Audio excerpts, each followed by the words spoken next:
अस्सलामुअलैकुम वरहमतुल्लाहि वबरकातुहू। नाज़रीन, फिर से इस्तक़बाल है आपका सूफ़ी ऑफिशियल यूट्यूब चैनल में। मैं आपका दोस्त मुफ्ती मोहम्मद शुएब सूफ़ी अशरफ़ी रसूलपुरी। नाज़रीन, हम चाह रहे हैं कि हमारे चैनल के ज़रिए से दीनी अहकामात इंसानियत तक पहुँचे और इंसानियत इन दीनी अहकामात पर अमल करके दुनिया और आखिरत को संवारे और अल्लाह रब्बुल इज़्ज़त के सामने जाकर सुर्ख़ रो हो और जिस मकसद के लिए दुनिया में आए हैं उस मकसद में कामयाब हो। शैतानी राहों से, दज्जाली फितनों से, दज्जाली चालों से अपने आप को बचाए और अल्लाह वालों की पैरवी करे, कुरान हदीस पर अमल करे। इसीलिए हमने मीरास की तक़सीम का आसान तरीक़ाकार का सिलसिला जारी किया है। बहुत सारी वीडियोज़ अपलोड हो चुकी है, आपने देखा है। उम्मीद करता हूँ कि आप उसे सुनकर उस पर अमल करने की कोशिश करेंगे और दोस्तों को शेयर करेंगे। दीनी फरीज़ा समझकर इस वीडियो को ज़रूर शेयर करें। एक मसला कलाले का है। कलाला किसे कहते हैं? कलाले से मुराद ऐसा मर्द और औरत जिनकी जायदाद का कोई वारिस ना हो, यानी जिनकी न तो औलाद हो और ना ही वालिदैन हयात हो और ना ही शोहर या बीवी हो।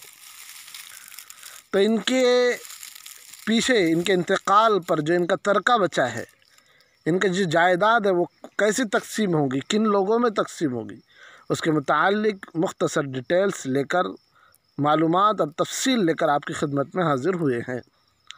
पहला मसला इसमें यह है कि अगर साहिब मीरास मर्द या औरत कलाला हो, उसके सगे बहन भाई भी ना हो और उसका सिर्फ़ एक सौतेला भाई हो, तो उसके लिए जायदाद का छठा हिस्सा है। या अगर सिर्फ उसकी एक सौतेली बहन हो तो उसके लिए जायदाद का छठा हिस्सा है। दूसरा मसला, अगर बहन भाई तादाद में ज़्यादा हो तो वो सब जायदाद के एक तिहाई हिस्से में शरीक होंगे और बाकी जायदाद करीबी रिश्तेदारों में, अगर दादा दादी या नाना नानी ज़िंदा हो या चचा ताया, फूफी, खाला, मामू में या उनके औलाद में जो ज़रूरतमंद हो, उनमें ऐसे ही तक़सीम की जाए जो किसी के लिए ज़रर रसा ना हो, किसी को नुकसान ना पहुंचाती हो। यानी ख़याल रखते हुए वो जायदाद फिर दिगर लोगों में तक़सीम हो जाएगी। अगर कलाला के सगे बहन भाई हो, कलाला का इंतकाल हुआ, पीछे सगे बहन भाई, तो क्या करेंगे? तो इस सूरत में पहला मसला ये आएगा कि अगर कलाला मर्द या औरत हलाक हो जाए और उसकी एक बहन हो तो उसकी बहन के लिए जायदाद का निस्फ हिस्सा यानी आधा हिस्सा उसको दिया जाएगा और बाकी करीबी रिश्तेदारों में ज़रूरतमंदों के लिए है वो उसमें तकसीम कर दिया जाएगा। दूसरा मसला, अगर उसकी सगी दो बहनें हैं तो उनके लिए जायदाद का 2/3 हिस्सा उनको दिया जाएगा और बाकी जो बची है जायदाद वो करीबी रिश्तेदारों में ज़रूरतमंदों को दे दी जाएगी।